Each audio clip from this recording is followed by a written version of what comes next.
Have you ever seen a mother ban her own daughter from Thanksgiving dinner? Not because of a fight, but because the daughter's job wasn't prestigious enough to show off to guests? 5 days before the holiday, my mother called with a simple message. Your sister is bringing her wealthy boyfriend to meet the family. She doesn't want you there. Your blue-collar teaching job would embarrass her. I said I understand, and hung up.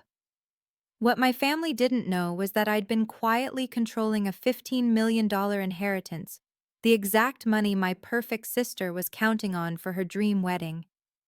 And when they discovered the truth 5 days later and came pounding on my door in panic, the tables turned in ways none of us expected. My name is Thora Mitchell, 32 years old. This is that story. If you're watching this, please subscribe and let me know where you're watching from. The call came on Sunday, November 24th at exactly 6:47 p.m. I remember because I was grading papers on the Progressive Era, and I'd just written excellent analysis on Marcus Thompson's essay about labor reform. The irony wouldn't hit me until later. There I was, celebrating a student's work on workers' rights, while my own family was about to remind me exactly where I stood in their hierarchy. Thora, my mother said, her voice carrying that particular blend of forced warmth and underlying steel I'd learned to recognize decades ago. We need to talk about Thanksgiving. I set down my red pen. In the Mitchell family, we need to talk never preceded good news. What about it? Well, a pause. The kind of pause that comes before a blow, wrapped in silk. Vivian is bringing Derek to meet the family. You know how important this is. Derek Hartwell. I'd heard the name approximately 400 times in the past 3 months. CEO of Hartwell Capital, a private equity fund managing over $400 million. Vivian's ticket to the life she'd always believed she deserved. That's great, I said. And I meant it. Despite everything, I wanted my sister to be happy. I'm looking forward to meeting him. Another pause. Longer this time. That's actually what I wanted to discuss. Vivian feels that, well, she thinks it might be better if you weren't there this year. The words landed like stones in still water. I watched the ripples spread through my chest, familiar and cold. I'm sorry? It's nothing personal, Thora. It's just, Derek comes from a very particular world. Finance, investments, that sort of thing. And you're… She searched for the word, though we both knew she'd already found it. Your career choice. It might send the wrong message. My career choice. As if I'd stumbled into teaching by accident, rather than fighting for my certification while working 2 jobs to pay for grad school. Mom, I have a master's degree in education. I've been teaching for 10 years. Exactly. Her tone shifted, as if I'd just proved her point. 10 years, and you're still making what, 50,000? 58. Not that it mattered. The number would always be too small in her ledger. Vivian is a marketing director now. She works with investors, high net worth individuals. She needs Derek to see that the Mitchell family is compatible with his world. I thought about last Thanksgiving, the way my mother had introduced me to the Hendersons from her book club. This is Thora, my older daughter. She teaches. That pause, heavy with unspoken disappointment. Vivian, of course, is in corporate marketing. The shift in her voice, from flat recitation to proud announcement, had been subtle enough to seem accidental. It wasn't. I thought about the email she'd sent 3 months ago, requesting my contribution to Vivian's engagement party. Since you don't have a family of your own to support, I'm sure you can contribute a bit more. $3,000 should cover the flowers and part of the venue. I transferred the money the same day, without a word of protest. According to the National Education Association, teachers earn 26.4% less than comparable college-educated professionals. I knew that statistic by heart, not because it made me feel like a victim, but because I taught my students about systemic inequities, about how society chooses which work to value. I just never expected to become a case study in my own family. Mom, I said carefully, I could come after dinner, just to say hello, meet Derek. Vivian was very clear. My mother's voice hardened. She doesn't want you there at all. Please don't make this difficult for me, Thora. Don't make this difficult for me, as if I were the one wielding the knife. I looked around my apartment, the one bedroom in Somerville I'd called home for 6 years. The second-hand couch I'd reupholstered myself, the bookshelves overflowing with history texts and lesson plans, the small kitchen where I packed lunches at 5:30 every morning because I couldn't afford the cafeteria prices. This was the life that embarrassed them. I understand, I said. The words came out automatically, worn smooth by a decade of practice. I understand when she forgot my birthday, but threw Vivian a surprise party. I understand when my promotion to department chair went unmentioned at family dinner, while Vivian's new office got a 20-minute discussion. I understand when I wasn't included in the family photo for the Christmas card because the photographer charged extra for more than 4 people. I understand. The 2 most expensive words I'd ever learned. Good. Relief flooded my mother's voice. I knew you'd be reasonable. You always are. We said goodbye. I set down the phone. For a long moment, I sat in silence, watching the last light fade from my window. Marcus Thompson's essay still lay on my desk, his words about dignity and fair treatment glowing under my lamp. Then I opened my laptop. There was a folder I hadn't touched in months, labeled simply Grandma Eleanor. Inside was an email from Margaret Caldwell, attorney at law, dated November 20th. Subject line: Annual Trust Review, Eleanor Mitchell Trust. I'd been avoiding it. Avoiding the questions it would force me to answer, the decisions it would demand. I closed the laptop again. But for the first time in 10 years, when I went to bed that night, I didn't cry. I felt something else entirely. A hollow space where my patience used to be. And somewhere in that emptiness, something new was beginning to grow. The phone call replayed in my mind throughout Monday. I stood in front of my third period class explaining the causes of the Great Depression, while Patricia Mitchell's voice echoed beneath the surface of every word. Your career choice might send the wrong message. I taught these students about economic collapse, about how entire families lost everything, and my own family considered my salary a source of shame. Ms. Mitchell? A hand went up. Jasmine Reyes Jr., sharp as a tack. You okay? You seem kind of somewhere else. I forced a smile. Just thinking about how history repeats itself, Jasmine, sometimes in ways we don't expect. That night, I calculated the stakes of silence.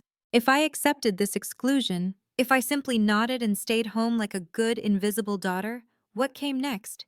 Easter? Thora, Derek's family will be there. Maybe you should sit this one out. Vivian's wedding? It's a small ceremony, very exclusive, you understand? Future holidays, birthdays, funerals. My own family's milestones happening without me. I would become a ghost in my own history. But the financial stakes were real too. My mother had already set the precedent of extracting money from me whenever convenient. The $3,000 for Vivian's engagement party, the loan of $10,500 last year for my father's fishing boat repairs, never repaid, never mentioned again. The constant implication that since I was unmarried and childless, my money was somehow communal property. If I remained silent, the requests would only grow larger. And I'd keep paying, because that's what the family disappointment does to earn her seat at a table she isn't welcome at anyway.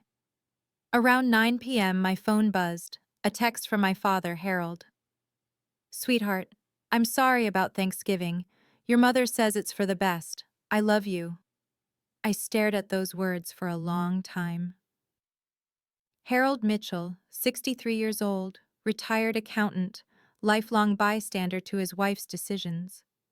He'd never once stood up for me, not when I was passed over for opportunities, not when my achievements went unacknowledged, not when my mother made me feel small in 100 tiny ways. But he always said he loved me. as if love without action meant anything at all. I didn't respond. Instead, I opened my laptop.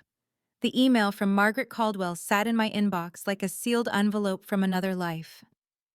My grandmother Eleanor had died 2 years ago, at 85. She was the only person in my family who'd ever truly seen me. When I graduated from my master's program, she'd driven 3 hours to attend while my parents sent a card. When I got my first teaching job, she'd taken me to dinner and told me she was proud. When I confided my frustrations about feeling invisible at family gatherings, she'd taken my hand and said, "Thora, you're not invisible. You're just surrounded by people who've forgotten how to see." I hadn't understood what she'd done for me until after she was gone. I clicked on Margaret's email. Dear Ms. Mitchell, as per our annual review, the Eleanor Mitchell Irrevocable Trust currently holds assets valued at $15,247,891.33. As sole trustee, you have full discretionary authority over distributions under Section 4.2 of the trust document. Please confirm your distribution intentions for the upcoming fiscal year by December 1st. If you wish to modify distribution terms or add conditions, this must be documented before the fiscal deadline.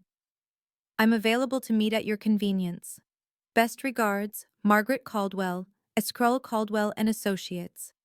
$15,247,891.33.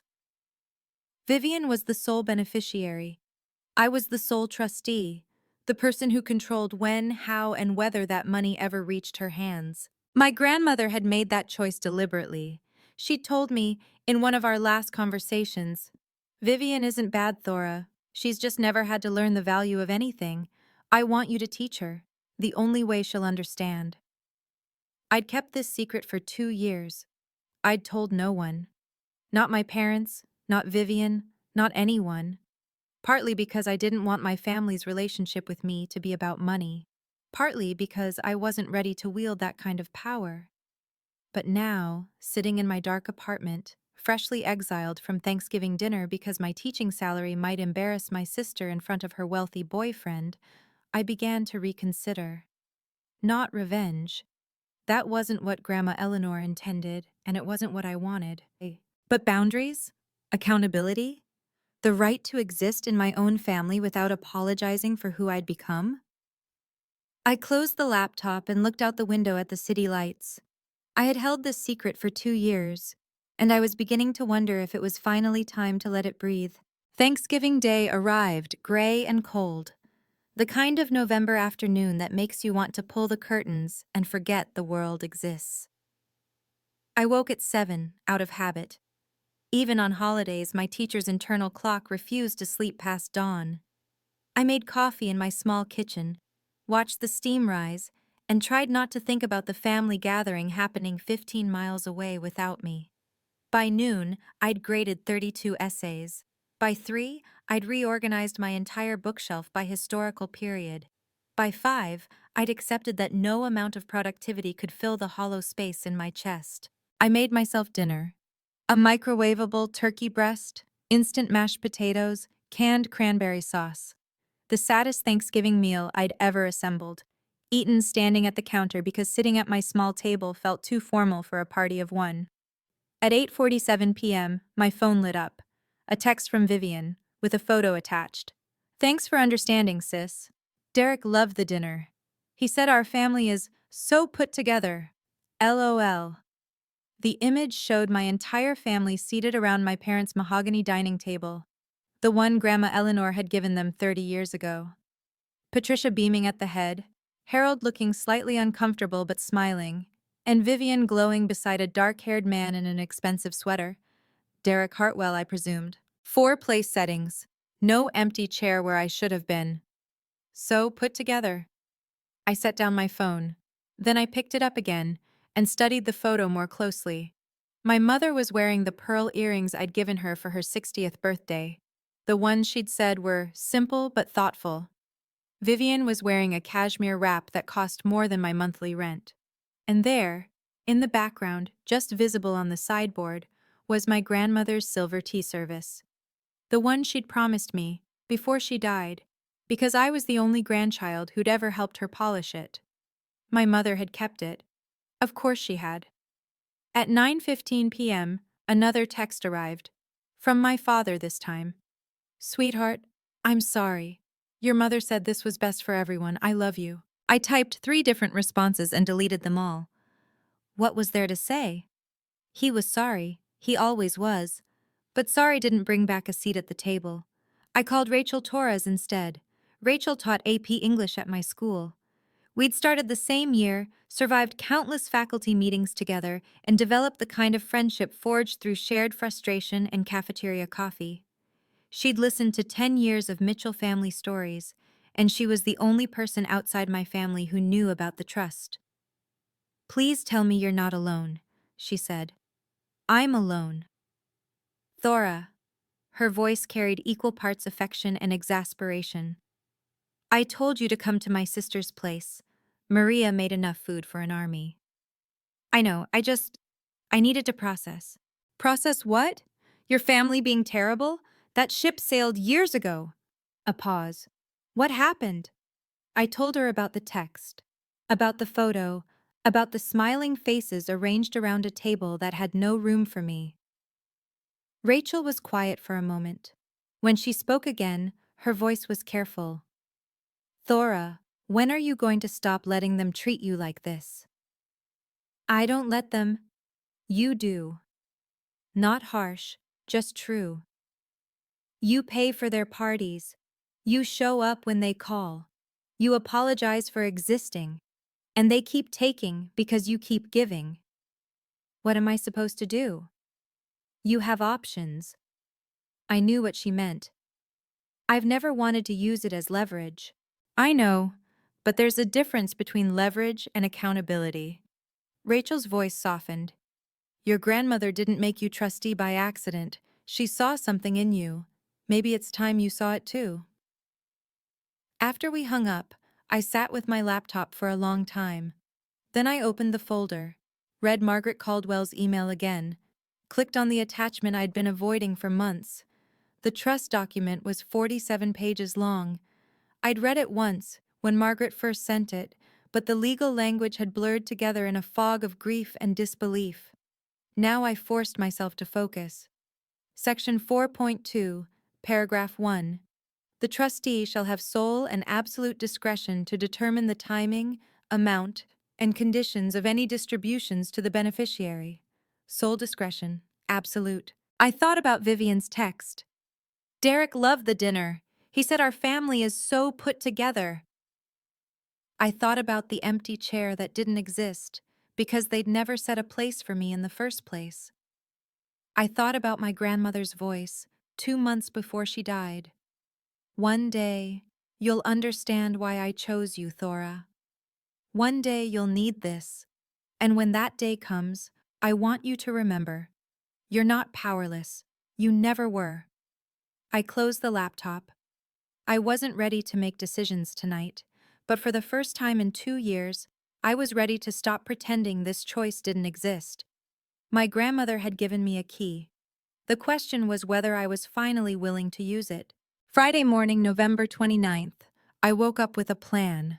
Not revenge. I'd never wanted that, and Grandma Eleanor wouldn't have wanted it either. But clarity.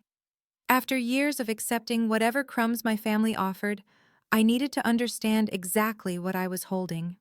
I called Margaret Caldwell's office at 9 a.m.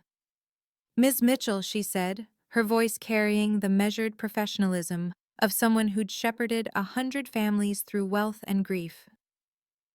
I was wondering when I'd hear from you. The fiscal deadline is Monday. I know. I'd like to meet. Today, if possible. A brief pause. I can make that work. 2 o'clock? Her office was in Back Bay, a converted brownstone with brass fixtures and leather chairs. Margaret Caldwell was 58, silver-haired, and possessed the kind of calm authority that made you feel everything would be handled properly, even when your world was falling apart. She'd been my grandmother's attorney for 20 years. She handed me a cup of coffee and spread the trust documents across her desk. Let's review the basics, she said. Your grandmother established the Eleanor Mitchell Irrevocable Trust in March 2022, approximately 8 months before her death. The trust holds various assets: stocks, bonds, a rental property in Cambridge, currently valued at just over $15 million. And Vivian is the sole beneficiary. Correct. But you, as trustee, control all distributions. Margaret tapped section 4.2, highlighted in yellow. This is broader authority than most trustees receive. Eleanor was very specific. She wanted you to have complete discretion over timing, amounts, and conditions. She told me she wanted Vivian to learn the value of things. Margaret nodded slowly. Your grandmother and I had many conversations about her granddaughters. She loved Vivian, but she was concerned.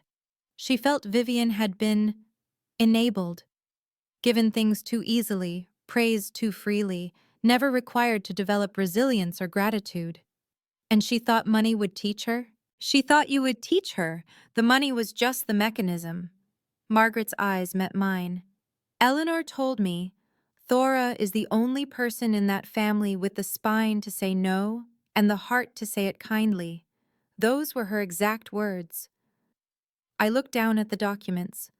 47 pages of legal language, and buried within them, my grandmother's faith in me. What are my options for the annual distribution? You have several. Margaret pulled out a separate sheet. You can authorize a standard distribution. Vivian is currently eligible for up to $200,000 per year. You can defer distribution to the following year. You can add conditions, educational requirements, financial literacy courses, employment verification, or you can modify the distribution schedule entirely. And if Vivian contests any of these decisions, she can petition the court, but Eleanor's language is airtight. Unless you act in bad faith or breach fiduciary duty, your discretion is virtually unchallengeable. Margaret leaned back. Your grandmother spent considerable money ensuring that. I thought about the text from Thanksgiving, the family photo with no empty chair, the tea service that should have been mine. I'm not ready to make a decision today, I said, but I want to understand my options before Monday. Of course, Margaret gathered the papers. There's one more thing. Your grandmother left you a personal bequest, separate from the trust. $50,000, unrestricted. You've been drawing from it for charitable donations, I believe. The Beacon Hill Winter Charity Gala. I've contributed for the past 2 years. Yes, I saw those records.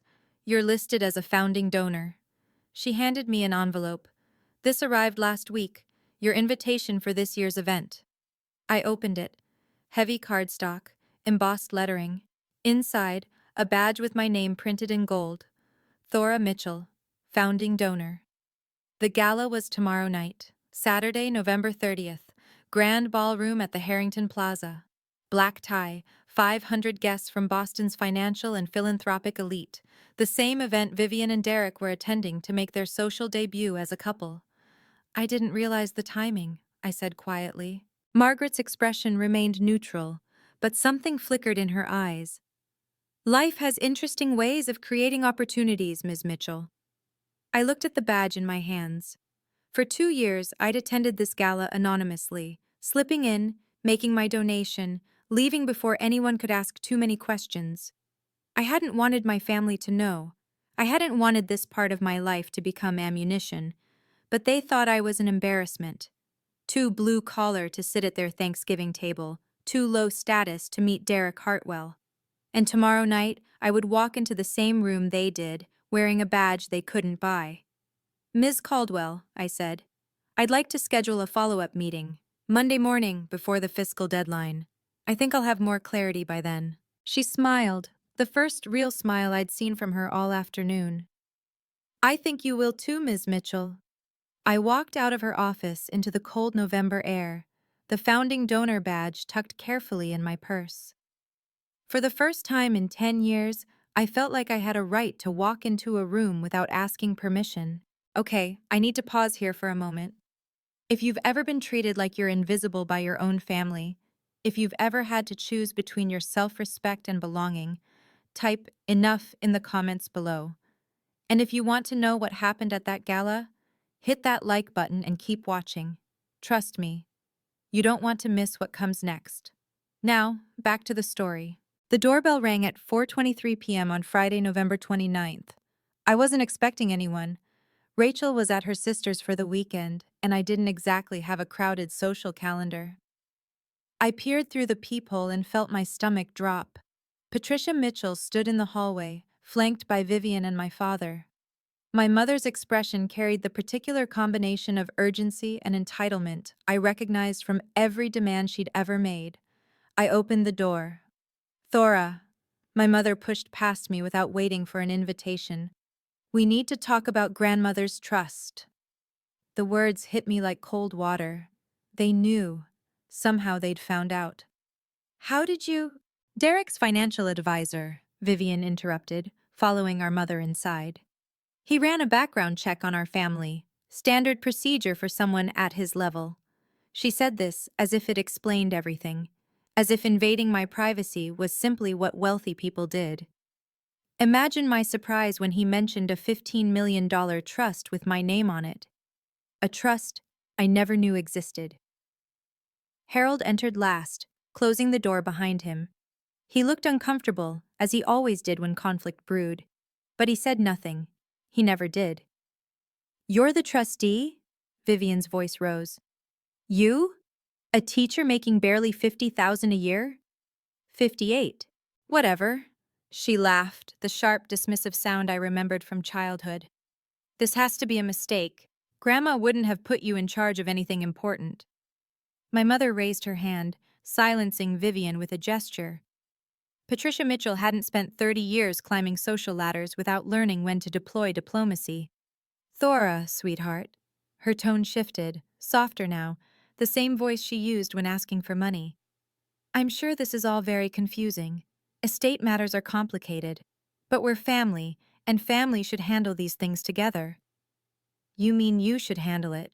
"I mean, we should make sure Grandma's wishes are properly honored." She pulled a folder from her purse. "I've had our attorney draw up paperwork to transfer the trustee role to me. It's really the most sensible arrangement. I have experience managing finances and—" "No." The word hung in the air. Simple, absolute. Patricia blinked. "I'm sorry?" "No, I won't sign that." "Thora, be reasonable." "Grandma Eleanor chose me." I kept my voice steady, drawing on 10 years of maintaining calm in front of difficult students. She had lawyers, doctors who confirmed her mental competency, and 2 witnesses. "The trust is legally binding and properly executed." Vivian stepped forward, her face flushing. "You don't know anything about money. You teach teenagers about Christopher Columbus. You ride the bus to work. And you work in marketing at your boyfriend's company because he hired you as a favor." I watched her flinch. "I know about the interview process, Vivian. Or rather, the lack of one." "How dare!" "Enough." Patricia's diplomatic mask slipped. "Thora, you're being selfish. This money is for Vivian's future, for her wedding, her security. Do you want to stand in the way of your sister's happiness?" "I'm not standing in the way of anything. I'm doing exactly what Grandma asked me to do." My mother's eyes narrowed. "And what is that, exactly?" "Making sure the money is used responsibly." The hallway of my building had thin walls. Mrs. Patterson from 4B had definitely opened her door by now, probably straining to hear every word. I was providing better entertainment than her afternoon talk shows. Vivian must have sensed the audience because her voice dropped to a hiss. "You're embarrassing us. Again. It's what you do. You embarrassed us at my engagement party, showing up in that department store dress. You would have embarrassed us at Thanksgiving if we'd let you come. And now you're embarrassing us by pretending you're capable of managing anything more complicated than a lesson plan." I thought about all the times I'd absorbed comments like these, the dress insults, the career dismissals, the constant implication that my existence was an inconvenience to be minimized. I thought about my grandmother's hand on mine, her voice saying, "You're not powerless. You never were." "You need to leave," I said. "Thora," my mother began, "I'll be at the gala tomorrow night." I hadn't planned to say it, but the words emerged with surprising clarity. If you want to discuss the trust, we can do it there. Vivian laughed. You weren't invited to the gala. Actually, I was. I reached into my purse, still sitting on the entry table, and pulled out the badge. Gold letters on cream cardstock. Founding donor.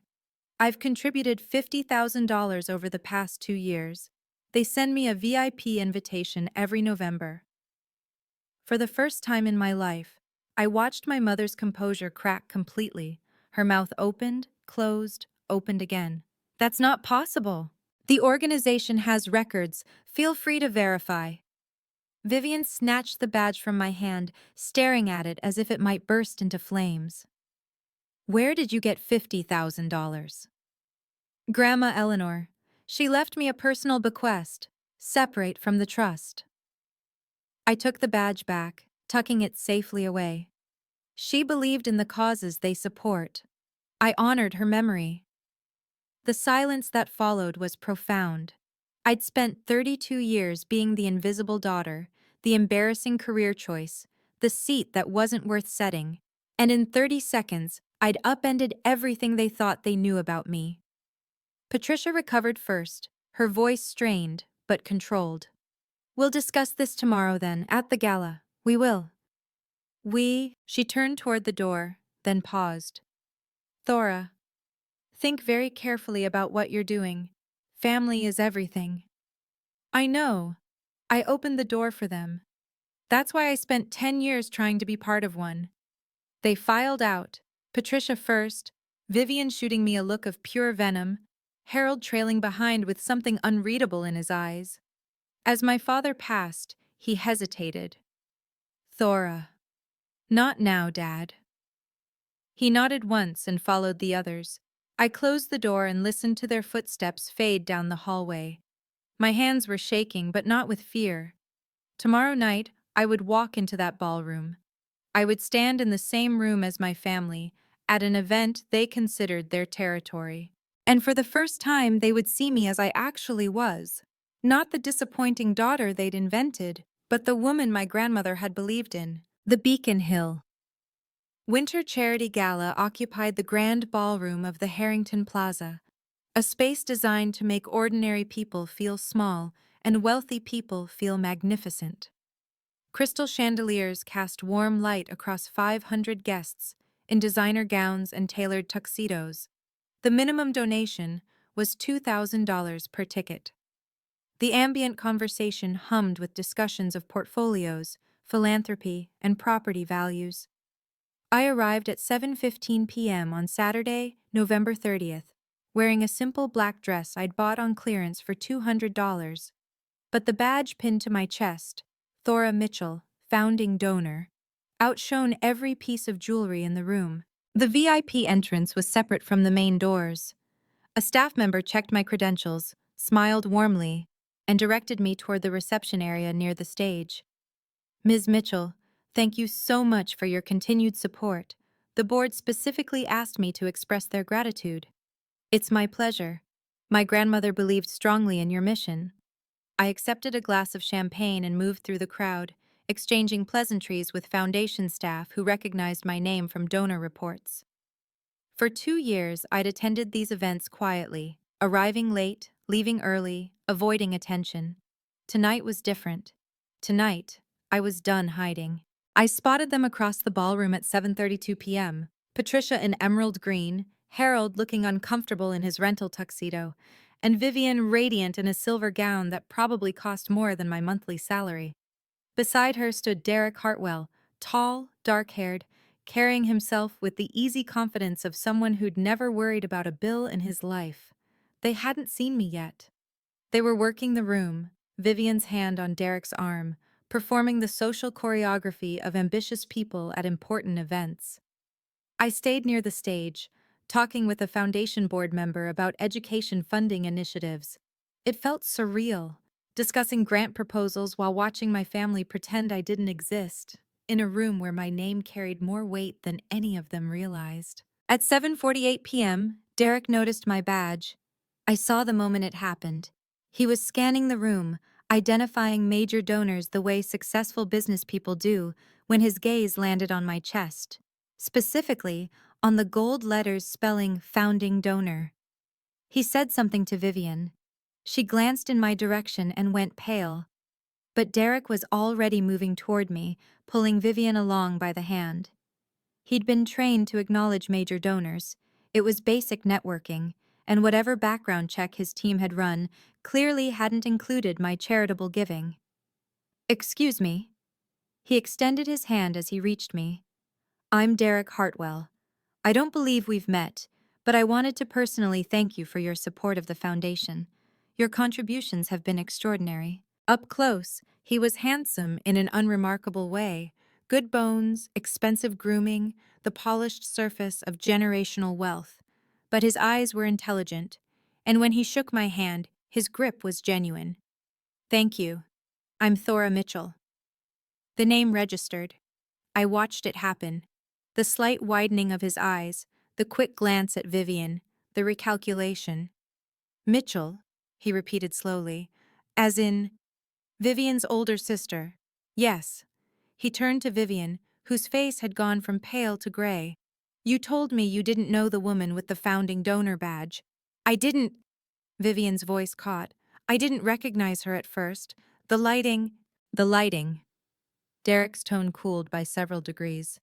"Your sister has donated over $100,000 to a foundation I've supported for years, and you didn't recognize her?" Other guests were starting to notice. The volume of our conversation wasn't loud, but the body language spoke clearly. Tension, conflict, the irresistible magnetism of wealthy people behaving badly. Patricia materialized at Vivian's elbow, her social radar detecting crisis. "Derek, darling, what a wonderful event! Have you seen the silent auction items?" "Mrs. Mitchell." Derek's voice remained pleasant, but something had shifted beneath the surface. "I was just thanking your daughter for her charitable contributions. I understand she's been a founding donor for 2 years." Patricia's smile froze. "My daughter?" "Thora." He gestured toward me. "She's apparently contributed $50,000 annually. That's more than many of our VIP ticket holders combined." "I didn't realize." Patricia trailed off, her composure fracturing for the second time in 2 days. "Didn't realize your daughter was a major philanthropist? Interesting." Derek turned to me. "Ms. Mitchell, Thora, I apologize. I was told the Mitchell family would be attending tonight, but your name wasn't mentioned." "I'm not often mentioned." The words came out before I could soften them, but they were true, and I was tired of softening truths. "Derek." Vivian's hand tightened on his arm. "This is family business. It's complicated." "What's complicated about it?" His voice sharpened. "Your sister is standing here with credentials that suggest she's taken this foundation's mission seriously for years. And 15 minutes ago, you told me you'd never seen her before." "Derek, please. What else haven't you told me?" A new voice entered the conversation, calm, authoritative, perfectly timed. "Thora, I didn't expect to see you here tonight."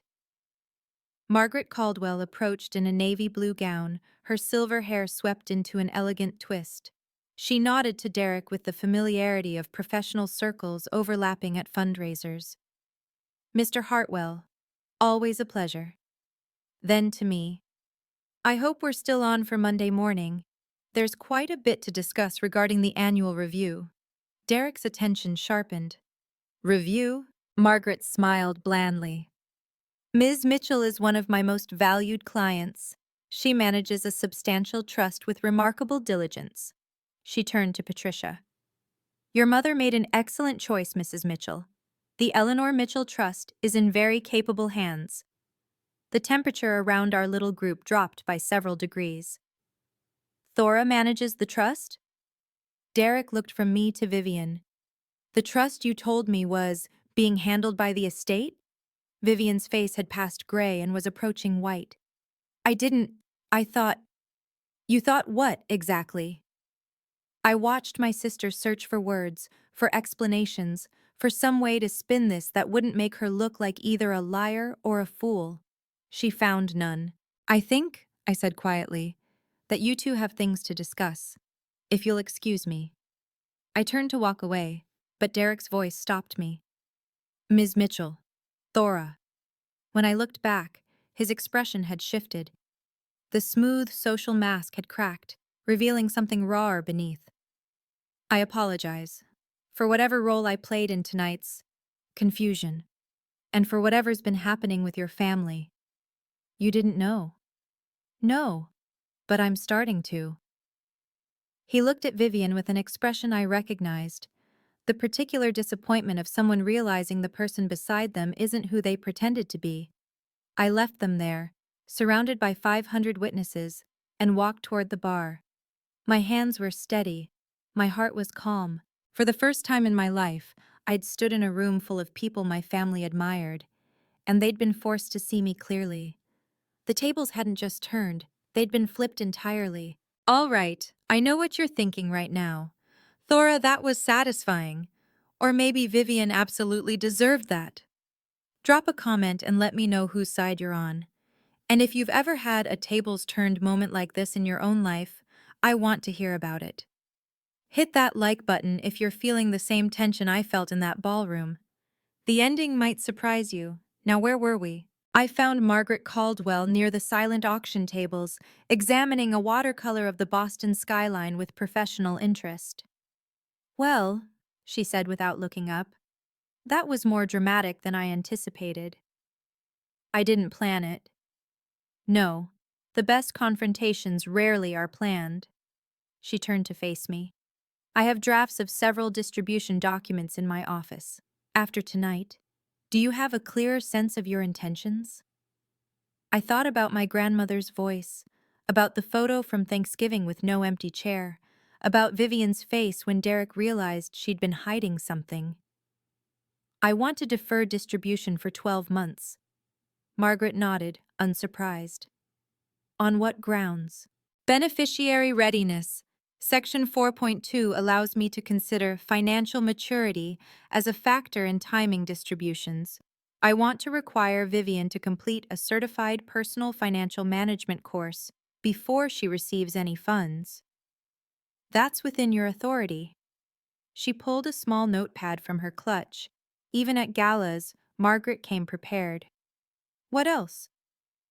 I want to inform Derek Hartwell about the trust's existence and structure. Not to sabotage their relationship, but because he deserves complete information before making major life decisions. Also reasonable. Transparency rarely damages honest people. And I'm not transferring the trustee role to anyone. I'll continue serving as my grandmother intended. Margaret made a few notes. I can have the documentation ready for Monday morning. The deferral will be effective immediately upon filing. Thank you. She looked at me for a long moment. Eleanor would be proud, you know. Not because you're punishing your sister, you're not, but because you're finally using the authority she gave you. That's what she wanted. Before I could respond, footsteps approached. Vivian, alone now, her silver gown somehow diminished by the fury in her eyes. I hope you're satisfied. Her voice was low but venomous. Derek wants to reconsider everything. The engagement, the wedding plans, everything, because of you. No, I kept my tone even.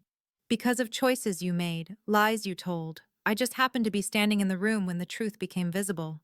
You ruined my life. I corrected a misunderstanding. If your life was built on that misunderstanding, that's not my responsibility. She struggled for words, her composure crumbling. You've always been jealous of me, always, because I'm successful and you're just a teacher, Vivian. I stepped closer, lowering my voice so only she could hear. I'm not doing this to hurt you. Grandma Eleanor loved you. She wanted you to have this money, but she also wanted you to become someone who deserved it. I deserve it now. Then prove it. Take the financial management course. Demonstrate that you can handle responsibility. In 12 months, we can revisit the distribution. Her face contorted. You're setting conditions? You're making me jump through hoops for my own inheritance? I'm doing what our grandmother asked me to do. I held her gaze. You've never had to earn anything in your life, Vivian. Maybe it's time you learned how. I hate you. The words came out raw, almost childlike. I actually hate you. I know. It should have hurt more than it did. But my job isn't to make you love me. My job is to honor Grandma's wishes. And I'm going to do that, whether you hate me or not. Vivian stared at me for a long moment, then turned and walked away without another word. My mother found me next, predictably. Thora.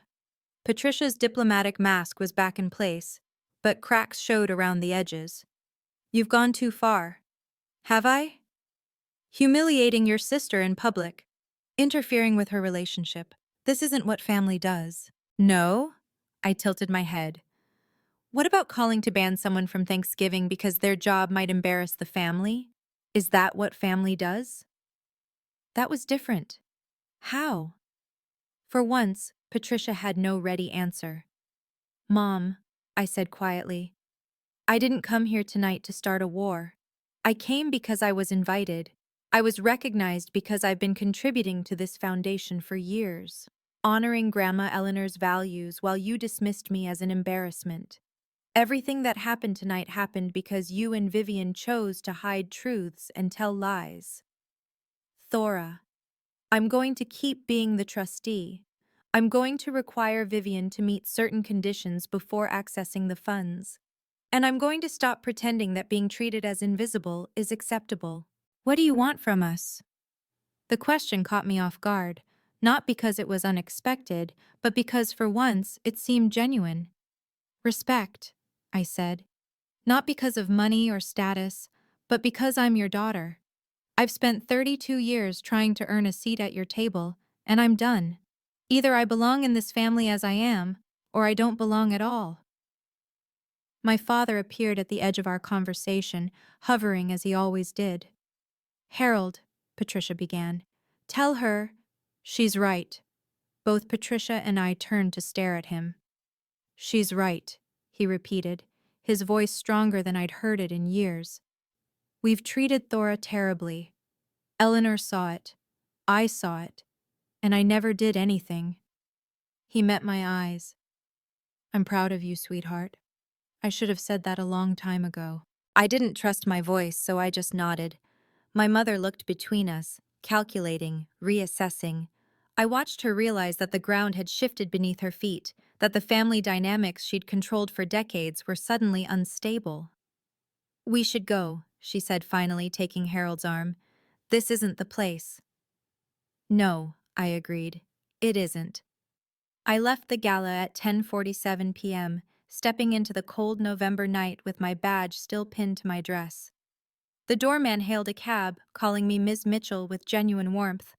I didn't feel victorious. I didn't feel vindicated. I felt free. The fallout began within 48 hours. Derek Hartwell announced to Vivian on Sunday morning that he needed space to think.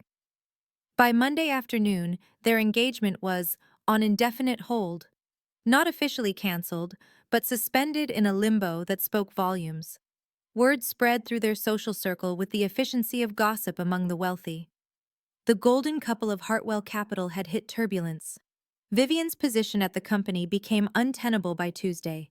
She wasn't fired, Derek was too polished for that, but she was encouraged to explore opportunities that might better align with her long-term career goals. Translation. Her presence had become awkward, and everyone knew it. She cleaned out her desk on December 3rd. My mother received phone calls from her social circle throughout the week. The Hendersons, the Castellanos, the Morrison Whites from her charity board, all expressing concern and offering support, which was really code for mining for details about the Thanksgiving scandal that had apparently become the talk of the Winter Gala. The story is everywhere, Rachel reported over coffee on Wednesday. I heard 3 different versions at my dentist's office yesterday. Something about a sister being banned from Thanksgiving and then showing up as a major donor. The details vary, but the punchline is always the same. What punchline? That the embarrassing daughter turned out to be more impressive than anyone knew. Rachel grinned. People love an underdog story, Thora, especially one with receipts. The formal aftermath came Monday morning, December 2nd, at Margaret Caldwell's office. I signed the deferral documents at 9:15 a.m. The language was precise. Distributions from the Eleanor Mitchell Irrevocable Trust to beneficiary Vivian Mitchell would be suspended for 12 months, pending completion of a certified personal financial management program from an accredited institution. The course requirement wasn't punitive. It was exactly the kind of condition trustees routinely imposed on young beneficiaries who hadn't demonstrated financial readiness. For what it's worth, Margaret said as she notarized the final page, your grandmother would have handled this exactly the same way. She wasn't interested in punishment. She was interested in growth. I hope Vivian sees it that way eventually. She might. Time changes perspectives. Margaret slid the completed documents into a folder. There's one more thing. Derek Hartwell's assistant contacted my office yesterday. He'd like to meet with you privately. No pressure. You're under no obligation, but he expressed genuine interest in understanding the family situation better. I thought about it. I'll consider it. The email from my father arrived that afternoon. It was 3 pages long. The most Harold Mitchell had written to anyone in years, probably. He apologized for 32 years of silence. He acknowledged that my mother's treatment of me had been unfair and that his failure to intervene made him complicit. He didn't make excuses or ask for forgiveness. He simply said he wanted to do better, if I'd let him try. I read it 3 times, then saved it in a folder labeled Family. Vivian's response came by text on December 5th. Fine, I'll take your stupid course, but don't expect me to thank you for this. I replied, I don't expect thanks, I expect results. Good luck with the program. She didn't respond, but Margaret confirmed her enrollment 2 days later. Introduction to Personal Financial Management, starting January 15th at a local community college. 12 weeks. The first step toward proving she could handle the inheritance our grandmother had left for her. The Boston Society blog ran a piece on December 8th, anonymous but clearly sourced from gala attendees. The Thanksgiving scandal that rocked the Winter Gala told a version of events that was mostly accurate, painting my family in unflattering terms while presenting me as a quiet philanthropist who emerged from the shadows with impeccable timing. I didn't love being public, but I couldn't deny the satisfaction of seeing the truth acknowledged in print. On December 10th, I received an email from the Foundation's board. Dear Ms. Mitchell, in recognition of your extraordinary commitment to our mission, we would like to extend an invitation to join our advisory council. Your perspective as an educator and your dedication to charitable giving would be invaluable to our strategic planning efforts. We hope you'll consider this opportunity. Warmest regards, the Beacon Hill Foundation Board. I read it sitting at my kitchen table, in the apartment my family had considered embarrassing, after a day of teaching students about the progressive era and the long arc of social change. Maybe, I thought, that arc was bending in my direction for once. December 21st. 4 days before Christmas. 3 weeks since the gala. My apartment was warm with cooking smells. Rosemary chicken, roasted vegetables, a pie cooling on the counter that Rachel had brought despite insisting she didn't bake. We'd pushed my small table against the wall to make room for 6 chairs. Rachel, 2 colleagues from school, Maria from Rachel's family, and my father. Just my father. Patricia had called twice, asking to be included. I'd declined both times. Not yet, Mom. I need more time. How much time? I'll let you know. She hadn't argued. That, more than anything, told me how much the last 3 weeks had shifted our family's dynamics. Harold arrived at 5:30, carrying a bottle of wine and an expression of nervous hope. He'd never visited my apartment before. In 10 years, no one from my family had. It's nice, he said, looking around at my books and photographs and the small touches that made this space mine. It's you. Thanks, Dad. The dinner was imperfect and wonderful. Rachel told embarrassing stories from our first year of teaching. Maria dominated a debate about the best pie crust technique. My colleagues complained about standardized testing. My father listened more than he spoke, but when he did contribute, his comments were thoughtful and kind. At one point, he caught my eye across the table and mouthed, "Thank you." I nodded. We were both learning what this could look like, a relationship built on honesty instead of avoidance. Vivian texted at 7:45 p.m. "Merry Christmas, Thora. I'm trying." I showed my father the message. He read it twice, then handed my phone back. "She means it," he said. "The course is harder than she expected, but she's doing the work." "Good." "She asked me if you'd ever forgive her." I thought about that for a moment. Forgiveness isn't the issue. Trust is. And trust takes time. He nodded slowly. "That's fair." I texted Vivian back. "I see that. Merry Christmas." 3 words. Not absolution, not warmth, but acknowledgement. A door left slightly open. After the guests left, Rachel lingering to help with dishes despite my protests, I sat alone in the quiet of my apartment, looking at the Christmas lights I'd strung across my window. The past month had taught me things I should have learned years ago. That boundaries aren't punishment, they're protection. That saying no to unfair treatment isn't selfish, it's necessary. That you can love people and still refuse to accept harm from them. My grandmother had understood this. She'd given me the tools to protect myself, knowing I'd need time to find the courage to use them. "You're not powerless," she'd told me. "You never were." I hadn't believed her then. I believed her now. The foundation's invitation sat on my coffee table. I decided to accept, not because I needed the status or the recognition, but because it felt right. Continuing my grandmother's legacy of thoughtful giving, being part of something larger than my family's dysfunction. And teaching. I'd keep teaching.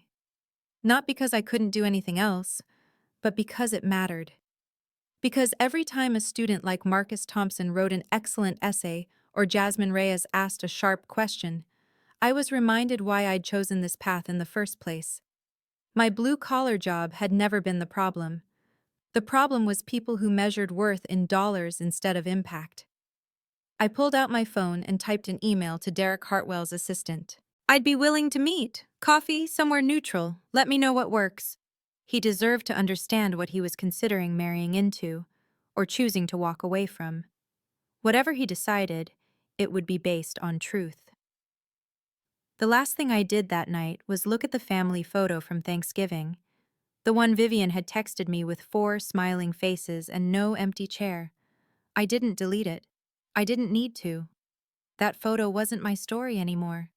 It was evidence of a version of my family that no longer existed, because I'd stopped pretending it was acceptable. If you asked me whether I had regrets, the answer would be simple. No. None. I only wished I'd done it sooner. And that's my story. If you've ever had to draw a line with people you love, or if you're thinking about doing it, know that you're not alone. Drop a comment and tell me your thoughts. If you want more stories like this one, subscribe and hit that notification bell so you don't miss anything. Check out the description for similar videos. Thank you for being here with me. Take care of yourself. You deserve it.